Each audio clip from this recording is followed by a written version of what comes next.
Dios es mi pastor, nada me faltará. En delicados pastos me hará descansar. Junto a aguas de reposo me guiará. Él confortará mi alma.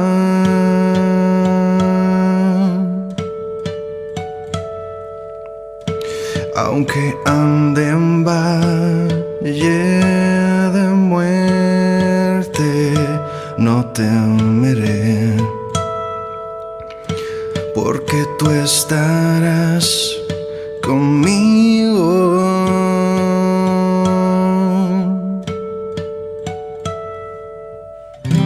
Tu misericordia y tu bondad me seguirán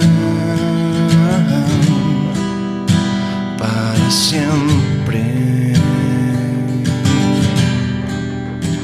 para siempre, para siempre,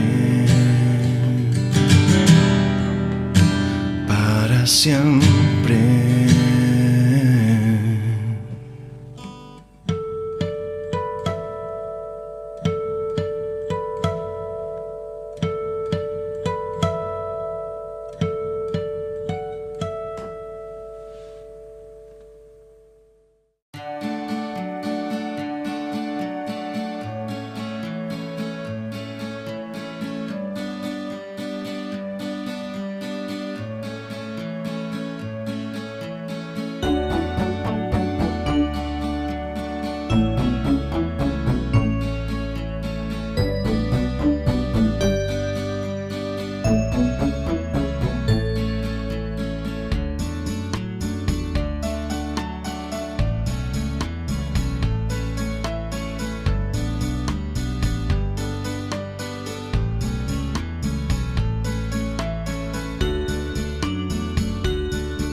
Bien, pues leemos en Hechos capítulo 9, los versículos 1, 2 y 3. Saulo, respirando aún amenazas y muerte contra los discípulos del Señor, vino al sumo sacerdote y le pidió cartas para las sinagogas de Damasco, a fin de que si hallase algunos hombres o mujeres de este camino, los trajese presos a Jerusalén. Pero yendo por el camino, aconteció que al llegar cerca de Damasco, repentinamente le rodeó un resplandor de luz del cielo. Quisiera brevemente, como digo, pensar en un contraste que encuentro y que me llamó la atención y que me ha sido de bendición, y creo que como devocional nos puede también ser de bendición. Fijaros en el versículo 2, dice que si hallase algunos hombres o mujeres de este camino, y nos encontramos en el contraste en el versículo 3, que yendo por el camino, por su camino, pues le sucedió lo que después vendrá y que conocemos. Quisiera pensar en ese contraste de los dos caminos. Creo que básicamente este pasaje, como bien entendemos, nos muestra la realidad del ser humano, pero también nos muestra la realidad de la misericordia de Dios. Dice en este versículo 2 que a ver si allá encontraba a algunos hombres o mujeres de este camino. A los primeros creyentes se les conocía por ser la gente del camino. Jesús, como bien recordamos, en Juan capítulo 14 y versículo 6, uno de los versículos más conocidos, dice: yo soy el camino.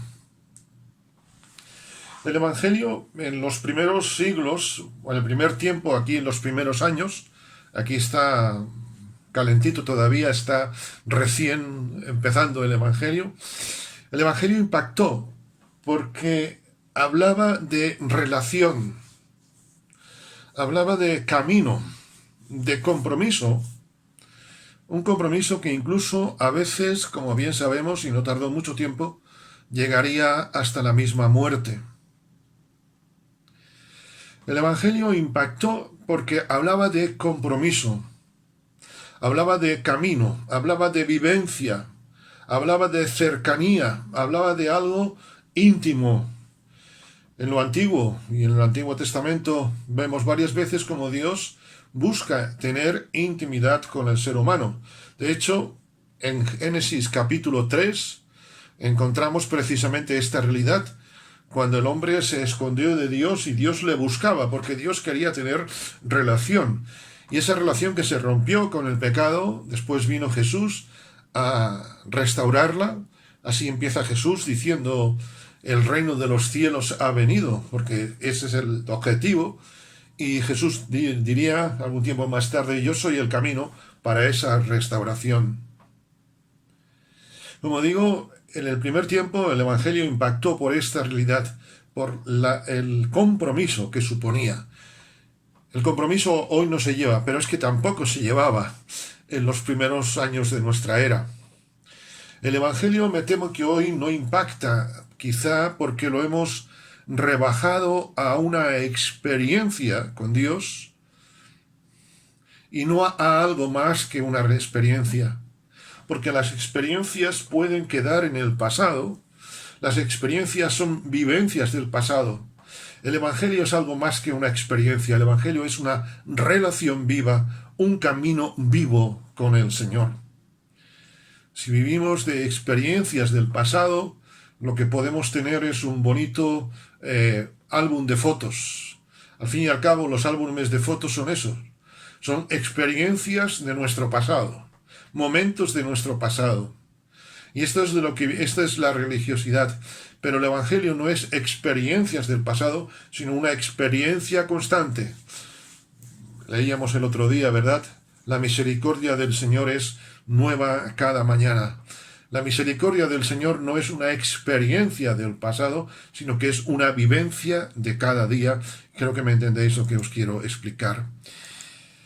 El camino nos recuerda, y esto es lo que recordaba también a los primeros creyentes, el camino nos recuerda que tenemos una finalidad. Cuando uno inicia un camino, lo hace porque tiene un fin.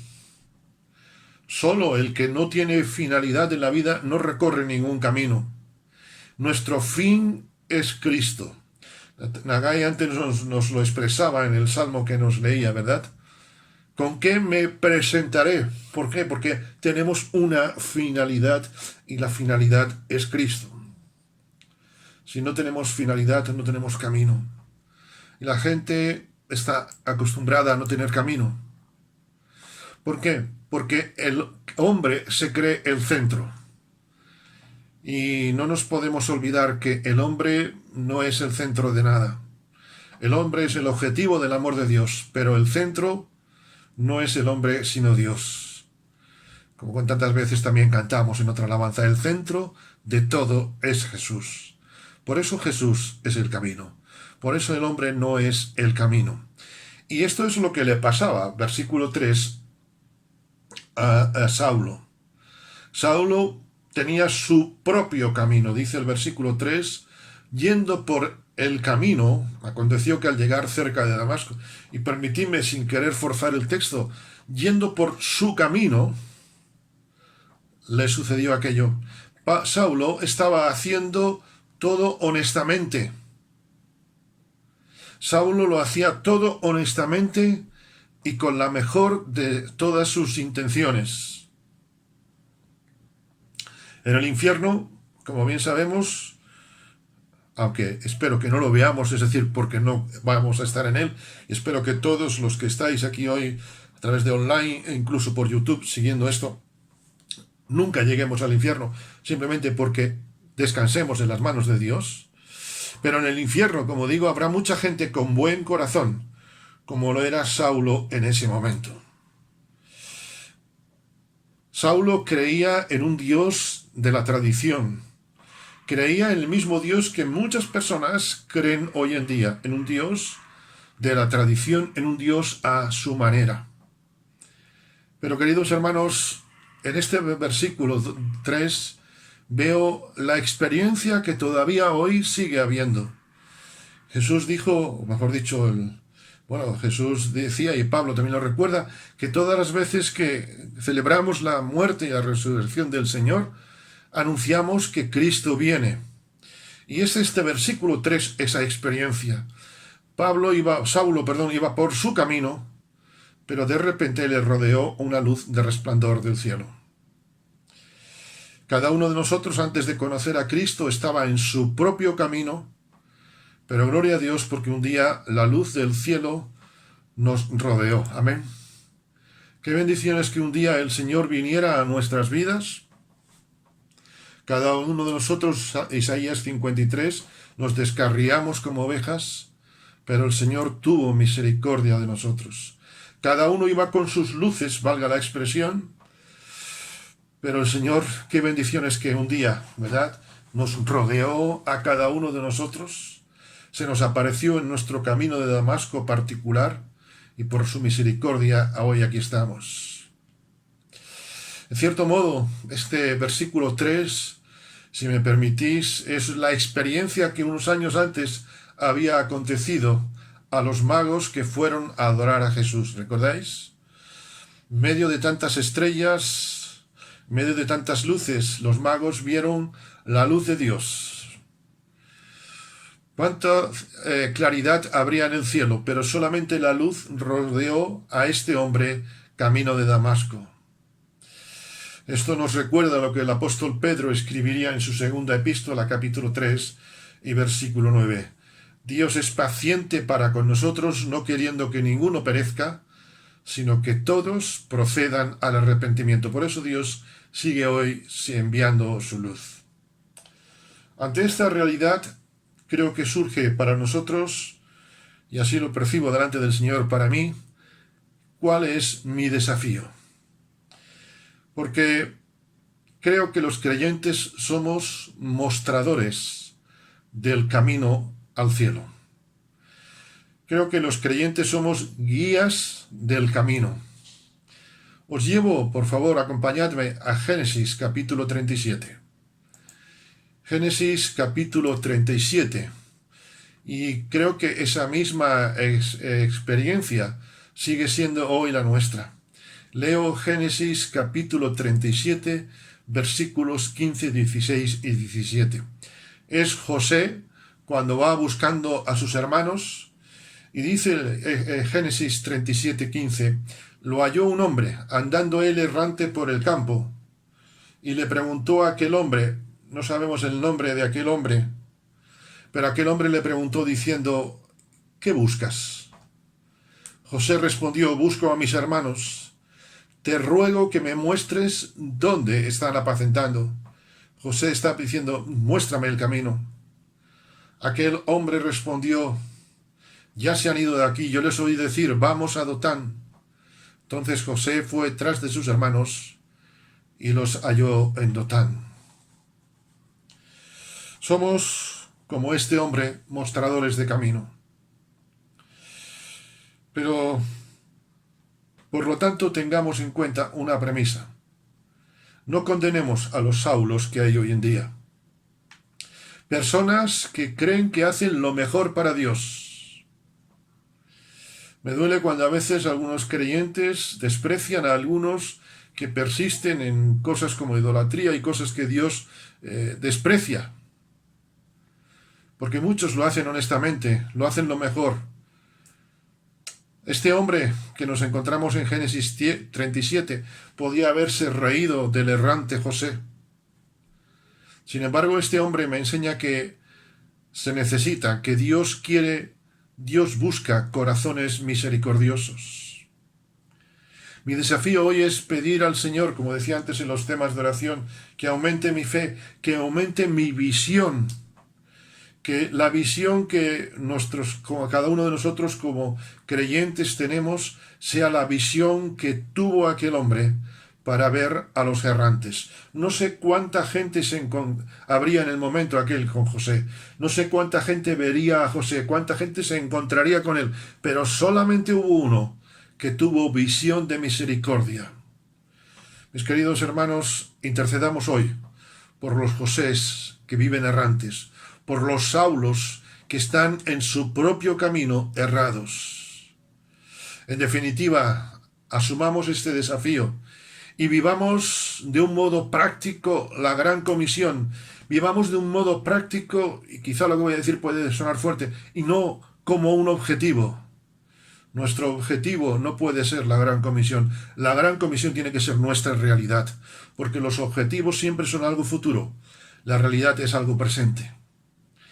El Damasco de la religión, el Damasco de las tradiciones, el Damasco de la sociedad sigue haciendo olvidar a la gente que el camino es Cristo.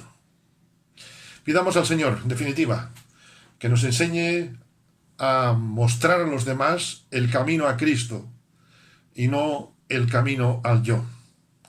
Nuestra oración, que sea como la de aquellos magos, y digamos, Señor, en un mundo de luces falsas, guíanos con tu luz, como guiaste a los magos de Oriente, como guiaste a Saulo a encontrarte. Que seamos luz que lleva a los demás a Cristo y no que les ofusca. Voy a pedirle a Natalia, por favor, que tenga una palabra de oración y terminamos esta parte devocional.